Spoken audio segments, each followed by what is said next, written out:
Rumpole and the Alternative Society.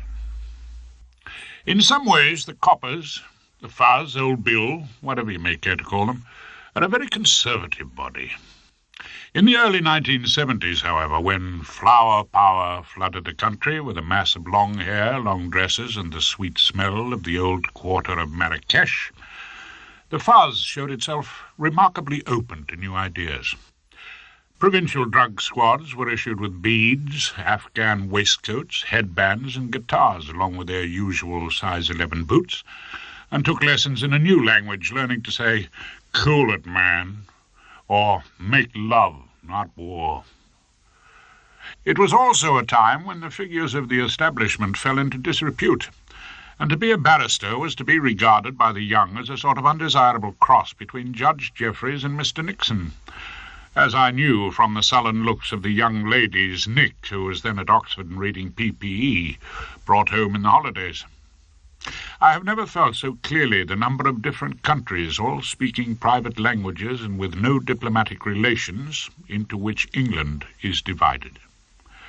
I cannot think, for example, of a world more remote from the Temple or the Inns of Court than that tumble-down Victorian house in the West Country, number 34, Balaclava Road, Cold Sands, which the community who inhabited it had christened Nirvana, and which contained a tortoise, who looked to me heavily drugged, a number of babies, some surprisingly clean young men and women, a pain in the neck named Dave, and a girl called Cathy Trelawney, whom I never met until she came to be indicted in the Coal Sands Crown Court on a charge of handling a phenomenal amount of cannabis resin, valued at about £10,000. Coal Sands is a rather unpopular resort in the west of England, with a high rainfall, a few Regency terraces, a large number of old people's homes, and a string quartet at tea time in the winter gardens. On the face of it, an unlikely place for crime to flourish. But a number of young people did form a community there at Nirvana, a place which the local inhabitants regarded as the scene of numerous orgies. To this house came a dealer named Jack, resplendent in his hippie attire, to place a large order for cannabis, which Cathy Trelawney set about fulfilling with the aid of a couple of Persian law students with whom she had made contact at Bristol University.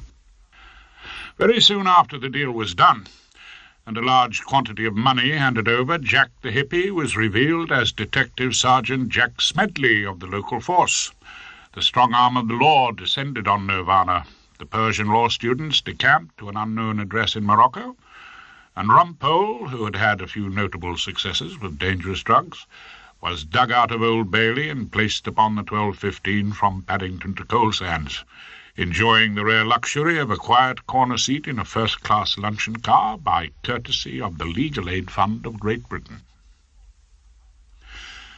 I could afford the first-class luncheon, as I was staying in a little pub on the coast not 5 miles from Coal Sands, kept by my old mates and companions in arms, if my 3 years in the RAF ground staff can be dignified by so military a title, ex-pilot officer Three Fingers Doherty and his wife, Bobby, ex-WAF, unchallenged beauty queen of the station at Dungeness, who was well known to look like Betty Grable from behind and Phyllis Dixie from the front. I've spoken of Bobby already in these reminiscences, and I'm not ashamed to say that although I was already married to Hilda when we met, she captured my heart and continued to hold it fast long after the handsome pilot officer captured hers. I was therefore keenly looking forward to renewing my acquaintance.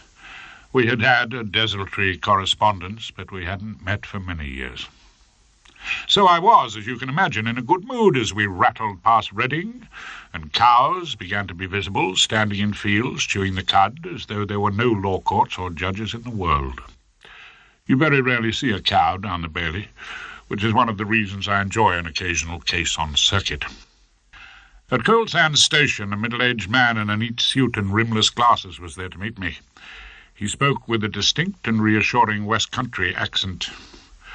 Mr. Horace Rumpole, I'm friendly." "Thank God someone is," I said. "I was warned you like your little joke, Mr. Rumpole, by our London agents. They recommended you as a learned counsellor who has had some success with drugs. Oh, I've had considerable success with drugs, and a bit of luck with murder, rape, and other offences against the person. I'm afraid we don't do much crime at Friendly, Sanderson and Friendly. We're mainly conveyancing. Mr. Friendly looked deeply apologetic. We were outside the station now, and a battered taxi rattled into view. You'll want to see the client? Friendly sounded resigned. She might expect it. You're going to know Varna? Eventually, aren't we all? No, Friendly, I shall steer clear of the Lotus Eaters of number 34 Balaclava Road. Bring the client for a con at my hotel after dinner. 9 o'clock suits you. You'll be at the George. No, I'm staying with old mates from my days in the RAF. They run a stately pleasure dome known as the Crooked Billet. The little pub place out on the bay. I noticed Friendly smiled when he spoke of the Doherty's delight. The taxi had stopped now, and I was wrestling with the door. Out on the bay indeed, with no sound but the sea sighing and the muted love call of the lobster. Know what I say, Friendly? When you get a bit of decent crime at the seaside, relax and enjoy it. Friendly was staring after me, understandably bewildered as I drove away. The taxi took me out to the Crooked Billet and back about 25 years. The pub was on the top of some cliffs above a sandy beach and a leaden sea. From the outside it seemed an ordinary enough building, off-white, battered, with a neglected patch of garden. But inside it was almost a museum of the great days of World War II. Behind the bar were Sam's trophies, a Nazi helmet, a plaster bust of Churchill, a model Spitfire, framed photographs of ex-pilot officer Doherty in his flying jacket, standing by his beloved Lancaster, and a signed portrait of Vera Lynn. Someone was clanking bottles behind the bar, but I could see no more than a comfortable bottom in old blue slacks. I put out a red alert. Calling all aircrew, parade immediately. At which Bobby Doherty turned, straightened up, and smiled. Age had added to the generosity of her curves. Her blonde hair looked more metallic than of old. The lines of laughter round her mouth and eyes had settled into permanent scars. She looked, as always, irrepressibly cheerful, as if middle age, like the war, was a sort of joke and there to be enjoyed. "Rumpole, you old devil!" "You look beautiful," I said, as I had often done in the past, and meant it just as much. "Liar," she smiled. "Drop of rum?" I didn't see why not, and perched myself on a bar stool while she milked the rum bottle.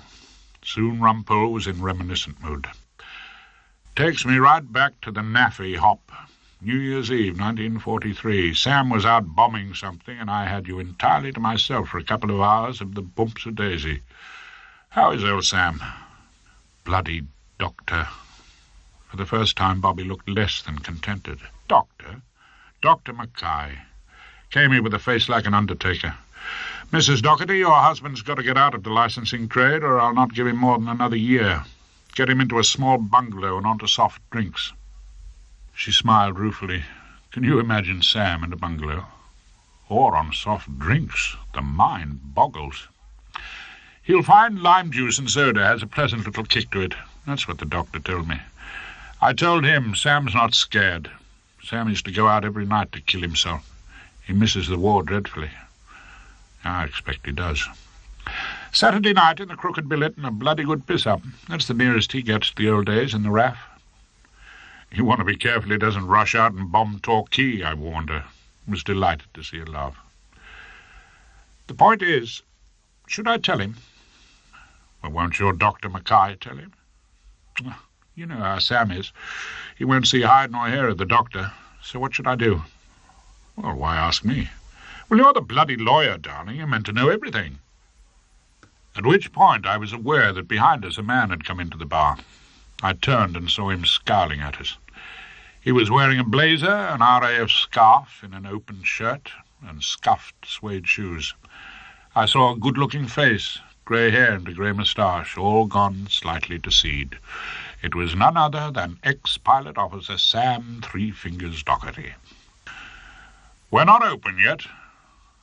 He seemed to have not yet completely awakened from a deep afternoon kip as he advanced on us, blinking at the lights round the bar. "Sam, can't you see who it is?" Bobby said, and her husband, who had at last identified the invasion, roared at me. "My God, it's old grounded Rumpole! Rumpole of the ops room!" He moved rapidly to behind the bar and treated himself to a large Teacher's, which he downed quickly. "What the hell brings you to this neck of the woods?" "He wrote us a letter." "Never read letters." "What brings me?" I said. "A lady, you might say a damsel in bloody great distress." "You're not still after Bobby, are you?" Sam was only pretending to be suspicious. "Of course, till the day I die. But your wife's not in distress exactly." "Aren't I?" Bobby looked down into the depths of her gin and tonic, and I filled them in on the nature of my mission. "The lady in question is a certain Miss Cathy Trelawney, one of the lotus eaters of Nirvana, 34 Balaclava Road, done for the possession of a suitcase full of cannabis resin." I had put up, as we used to say in the old days, a black. If I had asked the Reverend Ian Paisley to pray for the Pope, I couldn't have invited an icier gaze of disapproval than Sam gave me as he said, "You're defending her?" "Yeah, against your crafty constabulary. Come in here, does she?" "Not bloody likely. That crowd from Balaclava Road wouldn't get past the door. Anyway, they don't drink." The glass of Teacher's was recharged to banish the vision of the lotus eaters invading the crooked billet. Oh, dear me, is there no end to their decadence? But you know my client. Never clapped eyes on her, thank God. No doubt she's about as glamorous as an unmade bed. Oh, no doubt at all. Gloomily, I thought he was almost certainly right. Something peering through glasses, I thought, out of a mop of unwashed hair. "How can you defend that creature?" "Oh, easy. Prop myself to my feet in court and do my best." "But you know damn well she's guilty." It's the one great error everyone makes about my learned profession. They think we defend people who've told us they did the deed. This legend doesn't add to the esteem in which barristers are held, and I sighed a little as I exploded the myth for the 1,000th time. "Ah, there you're wrong. I don't know that at all." "Ah, pull the other one." "I don't know. And if she ever admitted it to me, I'd have to make her surrender and plead guilty. We've got a few rules, old sweetheart. We don't deceive courts, not on purpose." "You mean you think she's innocent?" Sam made it clear that no one who lived in a commune called Nirvana could possibly be innocent of anything. "At the moment, I think she's the victim of a trick by the police. That's what I'll have to go on thinking until she tells me otherwise." "That's ridiculous. The police don't trick people, not in England." Sam clearly felt he'd not delivered us from the Nazi hordes for nothing. "Oh, never had a plain-clothes copper come in here and order a large scotch after closing time?" I asked him. "The bastards! Oh, no, but that's entirely different." "Oh, yes, of course. Anyway, who's paying you to defend Miss Slagheap?" It hurt me, but I had to tell him. "Fasten your seatbelt, old darling. You are. Miss Cathy Trelawney is on legal aid, and I am here by courtesy of the ratepayers of Coal Sands." I lifted my rum in Sam's direction. "Thank you, Three Fingers. Thank you for your hospitality." Later I sat in the residence lounge working on my brief. Already I had a plan of campaign. When the detective sergeant went to buy Miss Trelawney's cannabis, he was disguised as a hippie and acting, I was quite prepared to argue, as an agent provocateur. If I could establish that my client would never have committed any sort of crime unless the police had invited her to, I might, given a fair wind and a sympathetic judge, have the whole of the police evidence excluded, which would lead to the collapse of the prosecution, a Zen service of Thanksgiving at Nirvana, and Rumpole triumphant. I had worked out an argument that might appeal to a judge when the door from the bar opened to admit Mr. Friendly and my client. I had, I felt, known Miss Cathy Trelawney for a long time. As she smiled, she reminded me strongly of Rosalind in the Forest of Arden, or Viola comforting the lovesick Duke. She had a long, slender neck, a mass of copper-coloured hair, friendly blue eyes, and she was exceedingly clean. As soon as I saw her, I decided that my one ambition in life was to keep her out of Holloway. I had to take a quick gulp from the glass beside me before I could steady my nerve to read out a passage from the depositions. Miss Trelawney was sitting quietly, looking at me as if I was the one man in the world she had always wanted to meet, and she hoped we would soon be finished with the boring case so we could talk about something interesting and deeply personal. "Real cool house, man." I was reading out the detective sergeant's evidence with disgust. "You can't score nothing in this hick town. You don't get no trouble from the fuzz. Just from the way the old darling talked, didn't you twig he was a sergeant from the local drug squad?" Miss Trelawney showed no particular reaction, and Friendly quickly filled the silence. "My client has never come up against the police before." "We'll have a bit of fun with this case," I told them. What sort of fun exactly?" "In the absence of the jury, we will ask the judge to rule the whole of Detective Sergeant Jack Smedley, alias Jack the Hippie's evidence, inadmissible, on the sole ground that it constituted a trick, that it is the testimony of an agent provocateur, a nasty foreign expression for a nasty foreign thing. Policemen in disguise who worm their way into an Englishman's home and trap him into crime. Now, your average circuit judge," Friendly consulted a note, "it's His Honour James Crispin Royce tomorrow." We were in luck. I knew old Rice Crispy well at the bar. He was a thoroughly decent chap who had once stood as a Liberal candidate. He was the product of the Navy and a minor public school. No doubt he'd had it firmly implanted in him in the fourth form: never trust a sneak. "You think he might rule out the evidence?" "If we can implant a strong dislike of Sergeant Smedley in the old darling," I told them. "Disgusting behaviour, Your Honour. The police are there to detect crime, not manufacture it." I warmed to my task. "It's un-English, unethical, and clearly shows that this crime was deliberately created by the police." Wordsworth crept into my mind, and I didn't send him about his business. "It is not to be thought of that the flood of British freedom which to the open sea—" I paused, insecure on the words, and then very quietly and for the first time Miss Cathy Trelawney spoke with words appropriately supplied by the old sheep of the Lake District. "Of the world's praise from dark antiquity hath flowed with pomp of waters unwithstood, should perish." "You know it?" I asked her, surprised. "Wordsworth, a little."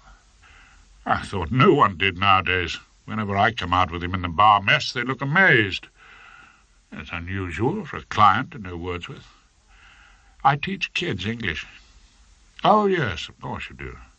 I'd learned from the brief that all the inhabitants of Nirvana were in work. "There's one thing I wanted to ask you." Now she'd broken the ice, there seemed to be no holding her. "What do you want me to say exactly?" "Say nothing. Rely on me, with a little help from Wordsworth." Later I walked my client to the bus shelter. It was a still, rather warm September night. The sea murmured perpetually, and the moonlight lit up the headland and whitened the strip of beach. There were only very few words for it, and I recited them to Cathy as we moved away from the cars starting up round the crooked billet. "It is a beauteous evening, calm and free. The holy time is quiet as a nun, breathless with adoration." "We read poetry at the house," Cathy told me. "It's a good way to end the day. Someone reads a poem, anything." And then she shivered on that warm night and said, "They won't lock me up, will they?" "I told you, we'll knock out the evidence. Put your trust in Rumpole."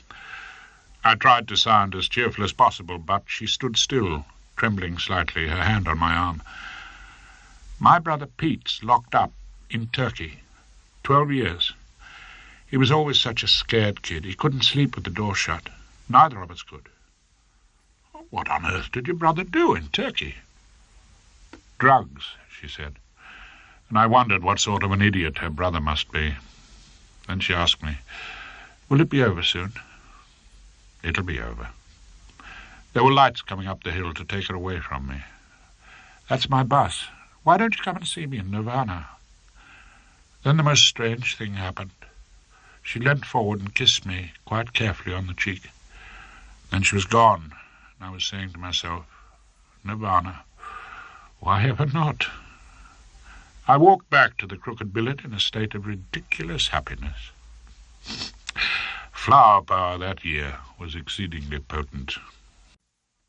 When I got down to the Shire Hall and into the wig and gown the next morning, I had my first view of the inhabitants of Nirvana, the Lotus Eaters of 34 Balaclava Road. They were out in force. Clean jeans, Mexican-looking shawls, the statutory baby. One tall coloured boy, whom I later discovered to be called Oswald, was carrying a small flute. I just hoped they weren't going to mistake the whole business for a bit of harmless fun around the South African embassy. "Morning! You must be Rumpole. Welcome to the Western Circuit." I was being addressed by a tall fellow with a rustic tan beneath his wig, a gentleman farmer and gentleman barrister. "Tooks, Vernon Tooks, my name. I'm prosecuting you." "That's awfully decent of you." I smiled at him. Tooks glanced disapprovingly at my supporters' club. "I say, Rumpole, where'd you get that shawl from? Rent a hippie? Ha! What a life, eh? Gangbangs on the National Assistance." Did I detect in Farmer Tooks' voice a note of envy? "Used to be a decent area," he continued. "Balaclava Road, until that lot got their foot in the door. Squatters, are they?" "They've got a 9-year lease, and they've all got jobs.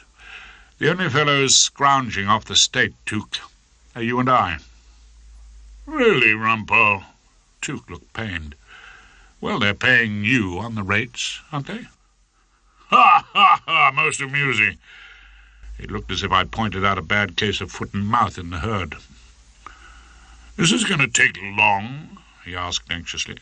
"Coal Sands Gymkhana tomorrow. We tend to make it rather a day out."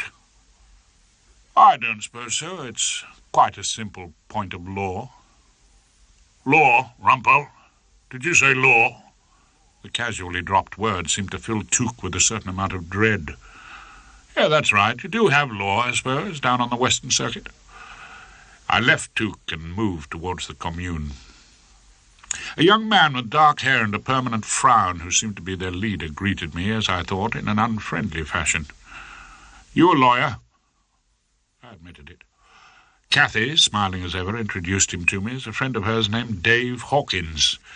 I speculated with a ridiculous stab of regret that the friendship was a close one. "Will she be going in today?" Dave wanted to be put in the picture. "In?" "Into the witness box. I mean, there's something I wanted to say. It's pretty important." I was accustomed to being the sole person in charge of my cases. I put Dave right, patiently.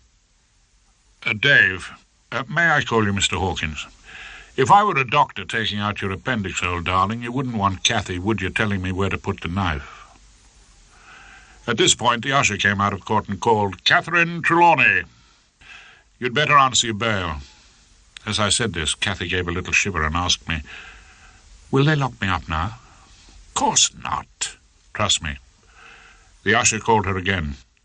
I dropped the remnants of the small cigar on the marble floor of the Shire Hall and ground it underfoot. The lance was in the rest. Sir Galahad Rumpole was about to do battle for the damsel in distress. Or words to that effect. Halfway through the afternoon, things were going pretty well. Rice Krispies, doing his job in a very decent fashion, was decidedly interested in the point of agent provocateur. Cathy was smiling in the dock, the commune were gripped by the spectacle, and outside the courtroom the baby, unaware of the solemnity of the occasion, was yelling lustily. In the witness box, Detective Sergeant Jack Smedley was looking extremely square, clean-shaven, and in his natty Old Bill uniform. "I see, Detective Sergeant," I had the pleasure to put to him, "that you are no longer wearing your beads." "Beads? What beads are those?" The judge was puzzled. I was wearing beads, Your Honour, on the occasion of my visits to 34 Balaclava Road. Beads? With the uniform? His Honour couldn't believe his ears. No one had sported beads in the Navy. Not with the uniform, I pursued my advantage. With the embroidered jeans and the waistcoat of Afghan goat and the purple silk drapery knotted round the neck. I was in plain clothes, Your Honour. Plain clothes, Sergeant? You were in fancy dress. I rode over a titter from the commune. Now, perhaps you'll tell the court. Well, what's happened to your gaucho moustache? I shaved it off. Why? In view of certain comments, Your Honour, passed in the station. It wasn't a gaucho, more a viva zapata, actually. A viva what was that, Mr. Rumpole? The judge seemed to feel the world slipping away from him.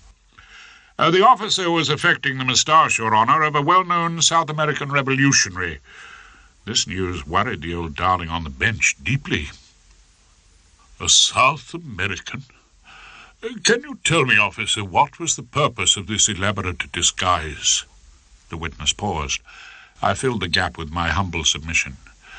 May I suggest an answer, Sergeant? You took it into your head to pose as a drug dealer in order to trap this quite innocent young woman into taking part in a filthy trade she wouldn't otherwise have dreamt of. Well, yes, but... what did he say? Rice Krispies pounced on the grudging admission. Your Honour, the witness tried to start again. Shorthand writer, just read me that answer. There was a long pause while the elderly lady shuffled through her notes, but at last the passage was reproduced. In order to trap this quite innocent young woman into taking part in a filthy trade she wouldn't otherwise have dreamt of, well, yes, but... The judge made a note of that. I could have kissed the old darling. However, I pressed on. But what, Sergeant? She wasn't so innocent. For what reason had you to suppose that? Her way of life, Your Honour. What I want you to tell me, officer, is this. The judge weighed in support of Rumpole. Did you have any reason to believe that this young woman was dealing in drugs before you went there in your Viva... what was it? Zapata, Your Honour. I helped him along. Thank you, Mr. Rumpole. I'm much obliged. We had received certain information. The sergeant did his best to make it sound sinister. And will you let us into the secret, officer? What was this information? That Miss Trelawney was the type to get involved. Involved by you? Involved already. Tuke, who seemed to feel that the case was eluding his grasp, rose to his feet. I shall be calling the evidence, Your Honour, of the neighbour, Miss Tigwell. Very well, Mr. Tuke. But if the evidence shows no previous attempt to deal in drugs, then you would agree the whole of this crime was a result of your fertile imagination. I fired a final salvo at the witness, but the judge interrupted me perfectly fairly. Doesn't that rather depend, Mr. Rumpole, on the effect of Miss Tigwell's evidence when we hear it? If Your Honour pleases. Of course, as always, Your Honour is perfectly right. I rewarded that upright fellow, Rice Krispies, with a low bow and sat down in a mood of quiet self-congratulation. I hadn't been sitting long before the man Dave was at my side, whispering furiously. Is that all you're going to ask? You want to have a go? I whispered back. Do borrow the wig, old darling. The evidence of Cathy's previous malpractices was offered to us in the person of Miss Tigwell, who lived opposite at number 33 Balaclava Road, and whose idea of entertainment appeared to be gazing into the windows of Nirvana in the daily hope of moral indignation. I could tell exactly what they were. What were they, Miss Tigwell? Perverted, all living higgledy-piggledy, men and women black and white. Did your supervision include the bedrooms? Well, no, but they all sat together in the front room. Sat together? What did they talk about? I couldn't hear that. They were a community, that's what it comes to. They might well have been Trappist monks, for all you knew. I don't know if Mr. Rumpole is suggesting his client is a Trappist monk. Tuke had made a mistake. He should have left the jokes to me. Rice Krispies didn't smile. Now, Miss Tigwell, apart from the fact that persons of different sex actually sat together, did you ever observe anything suspicious from your post in the crow's nest? I saw a man giving him money. Miss Tigwell was playing her king. Quite a lot of money. Was in £10 notes. Was this the first time you had ever seen money passing, or any sort of dealing going on in Nirvana? The first time, yes. The judge was making a note. I decided to play my ace and prayed that I wouldn't be trumped by the prosecution. Can you describe to His Honour the man you saw passing the money? Oh, dreadful-looking person. A clear criminal type. Looked as if he'd been dragged through edge backwards. Long hair. An horrible sort of moustache. Beads, embroidered jeans, Afghan goat's hair and purple silk fancy for the neck. I saw Detective Sergeant ex-hippie Smedley bow his head in shame, and I knew I was home and dry. Disgusting! I saw it all quite distinctly. Miss Tigwell ended in triumph. Congratulations, madam. You have now given us a perfectly accurate description of Detective Smedley of the local force.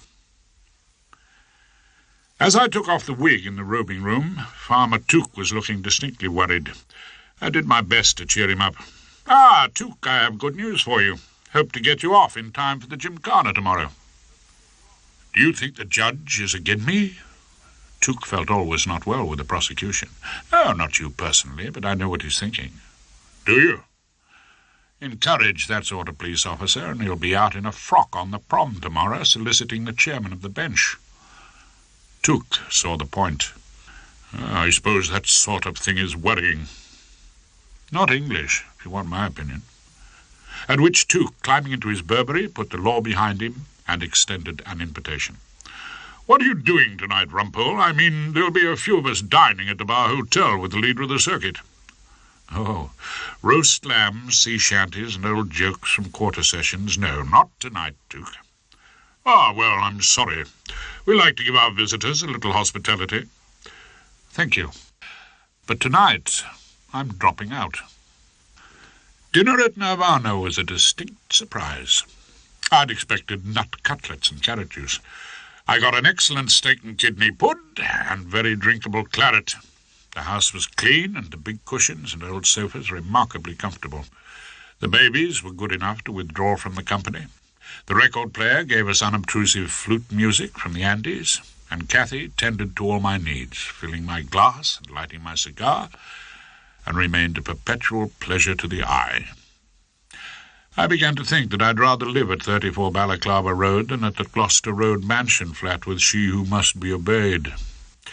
I'd rather sit back on the scatter cushions at Nirvana and let my mind go a complete blank than drag myself down to the Bailey on a wet Monday morning to defend some overexcited Pakistani accused of raping his social worker. The only fly in the soothing ointment was the fellow Dave. When I told Cathy she wouldn't even have to go into the witness box if we won our agent provocateur argument, Dave said, "I'm not sure I agree with that." I told him firmly that I wasn't sure he had to. "When we brought you here, I thought you'd understand. It's not just another case," Dave protested. Protesting seemed to be his main occupation. "Every case is just another case," I told him. "To you, all right. To us, it's a chance to say what we have to. Can't we put the law straight on the drug scene? Now's our only chance to get through to them." I decided to instruct him on the facts of life. "You know where the law is now? Down in the George Hotel, drinking the circuit port and singing 'What Shall We Do with the Drunken Sailor?' The law is talking about the comical way the old Lord Chief passed a death sentence. The law is in another world, but it thinks it's the whole world. Just as you lot think the world's nothing but poetry, and perhaps the occasional puff of a dangerous cigarette. That's what we've got you for, to put our point of view across." Dave had mistaken my function. "You've got me to get you out of trouble. That's what you've got me for. I'm not going to get up tomorrow and teach old Rice Krispies to sing protest songs to a small guitar. You're just not taking this case seriously. Dave was totally wrong. I told him so. Oh, yes, I am. I am seriously determined to keep Cathy out of prison. At which Miss Trelawney said it was time for their nightly poem. She found a book and gave it to me open. Me? You like this? Read it to us. So I read to the Lotus Eaters, quietly at first and with more emphasis, enjoying the sound of my own voice. It is a beauteous evening, calm and free. The holy time is quiet as a nun, breathless with adoration. The broad sun is sinking down in its tranquility. They were all listening as though they actually enjoyed it, except for Dave, who was whispering to Cathy. Dear child, dear girl, that walkest with me here, if thou appear untouched by solemn thought. Cathy was shushing Dave, making him listen to the old sheep.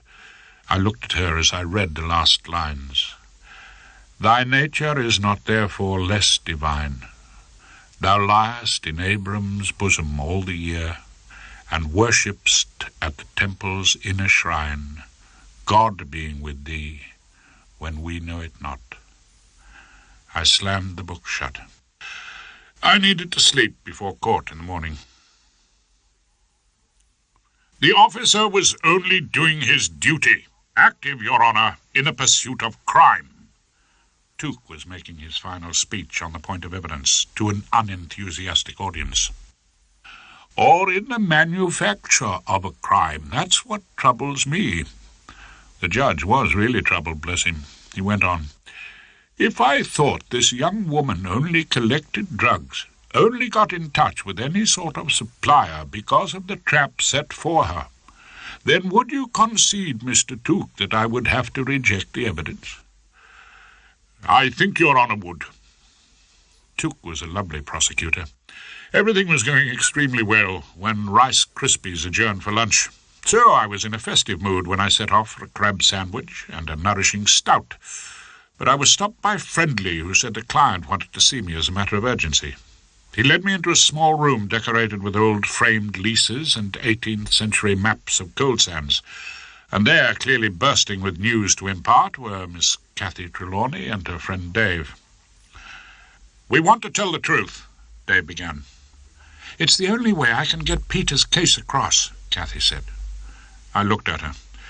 This isn't Turkey, you know, and it's not Peter's case or anyone else's, it's yours. Cathy wants you to know why she did it. She was about to speak, and I said firmly to her, the conference is over. Go and get a bite of lunch. Come on, Friendly. I moved to the door. She wants everyone to know. How else can we get Pete's case into the papers? Dave, like an idiot, had moved between me and the door. I had no way of escaping the fusillade of truth, which Cathy then let fly. I got the stuff last year after Peter got busted in Istanbul. I was going to sell it anywhere. It was going to cost £10,000 to get him out in lawyer's fees, and... She looked at me almost accusingly. Bribes. He got 12 years. We've got to get people to care about Peter. So, it was quite clear she was telling me that she hadn't committed her crime as the result of a request from an agent provocateur. She had the stuff before Detective Sergeant Smedley of the West Country Drug Squad first came to Nirvana. That was the truth. And the last thing in the world I wanted to know. I looked at my watch and turned to Friendly. What is there, 2:25 back to London? Friendly, run outside, for God's sake, see if you can't whistle me up a taxi. I'm retiring from this case. Friendly, totally puzzled by the turn of events, left us. Running out on us? Dave never made an unexpected remark. Why, for God's sake, Cathy asked me. And I had to tell her. Let me try and explain. My existence is bound by a small blue volume handed down like the tablets on the day of my call to the bar by a master of my inn in a haze of port and general excitement. Barristers down the ages have killed. They have certainly committed adultery. Although that sort of thing doesn't appeal to me, some might well have coveted their neighbours' camels, and no doubt worshipped graven images. But I do not believe there is one of us who has ever gone on to fight a case after our client has told us in clear, crystal-ringing tones that they actually did the deed. Do you mean you won't help me? Cathy looked as if it had never occurred to her. I can't now. But Cathy wants to tell the judge the pot law is ridiculous, and about Pete. It's my duty to preside over your acquittal, not your martyrdom to the dubious cause of intoxication, I told her. I'll see the judge and tell him I can't act for you any longer. Personal reasons. The old fool will think you fancy her. I can't imagine where Dave got that far-fetched idea from, and I went on, ignoring him. You'll get another barrister. What you tell him is your business. I'll ask the judge to adjourn for a week or two. You'll still be on bail. What's the matter? Afraid to stick your neck out? Or would you starve to death if they made pot legal? Dave was about to start on another of his political speeches, but Cathy silenced him.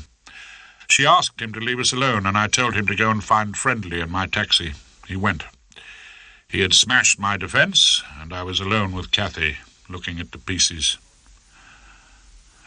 I thought we got along together.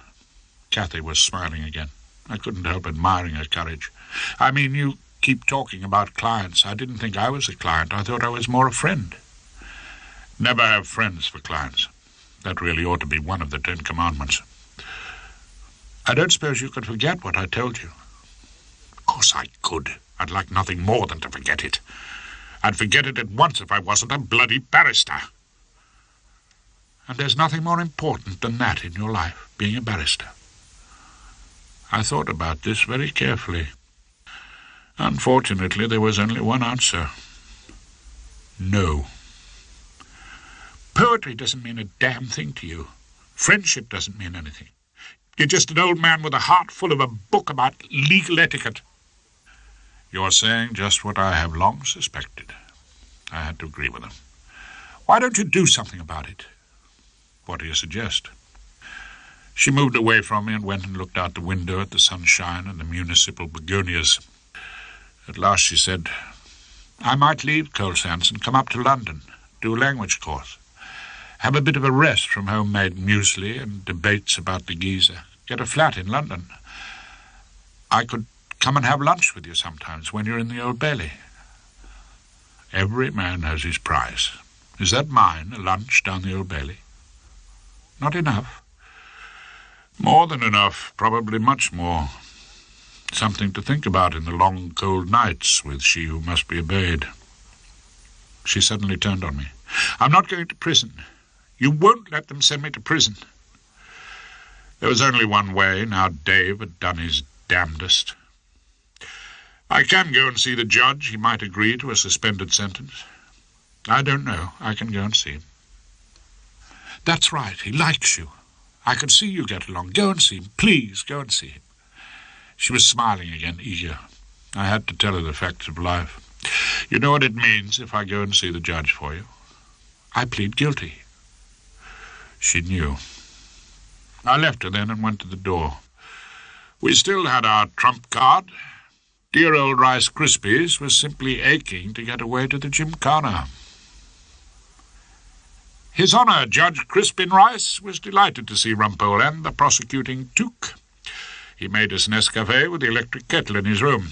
He looked younger with his wig off, and when we had settled such vital matters as how much milk and no sugar, thank you, he and Took tried to make me envious of their previous night's revelry in the bar mess. We had a good evening. You should have been with us, Rumpole. Didn't we have a splendid evening, Vernon? A splendid evening. We fined little Morton a dozen bottles of claret for talking shop at dinner. Ha ha! Took was bubbling at the memory. I thought the time had come to return their thoughts to the business in hand. Look here, Judge, I said. At the risk of being fined for talking shop, if it so happened I could persuade my client to plead guilty. His Honour was stirring his cup, giving me no great assistance. You might be grateful for a short afternoon. Even this didn't hook him. I went on a little desperately. She's a remarkable girl, knows a good deal about Wordsworth. I didn't know if this would sway the judicial mind. Wordsworth? Is he a mitigating factor? Our poor old sheep of the Lake District, he can't afford to lose admirers. No, well, she'd get the full benefit of pleading guilty. Well, it was only cannabis. I tried to make it sound like broken biscuits. They use this stuff just like whiskey. It doesn't occur to them. But it isn't whiskey, is it? The judge's voice again. It's a Class B drug, as defined by the Dangerous Drugs Act. But what do we know about it? That it's illegal? Isn't that all we need to know? He looked at me then and gave me a charming smile. My God, Rumpole, are we going to see you turning up in court in beads? She's got a good character. I played my last card. The judge drained his Nescafe. Well, you know about a good character. Everyone had a good character once. I mean, if we let everyone out because of their good character, no one would ever go inside. Oh, that'd be a scandal, all those empty prisons. I said it with too much feeling. Rice Krispies looked at me as if I were coming out in a rash. I say, Rumpole, you're not getting involved in this case, are you? Involved? Of course not, no, naturally, but I was thinking possibly a suspended sentence. At which His Honour Judge Crispin Rice put his wig back on and said something that was no help at all. You've got your job to do, Rumpole, and I've got mine. I sweated my guts out in my speech in mitigation, and the judge listened to me with perfect courtesy. He then gave Cathy Trelawney 3 years in the nicest possible way, and she was taken down to the cells. Out in the street, I was nearly run over by a police car. Miss Cathy Trelawney was sitting in the back and saw me. She was still smiling. Joviality was at its height in the Crooked Billet that night. Sam told all his old stories, and Bobby played the piano. I stood beside her, my glass of rum on the piano top, and in a pause she looked across at her husband. Look at Sam, she said. He's happy as a tick. What's he want with a slow death on lime juice in a bungalow? I've made up my mind. I'm not going to tell him. Are you in favour of that, Rumpole? People not telling people things. People not scattering information like bombs. Oh, yes, I told her. I'm all in favour of that. Then she played Roll Out the Barrel. We all joined in, our voices floating out over the sea, until Sam called, "Time, please." I never saw the people from Nirvana again.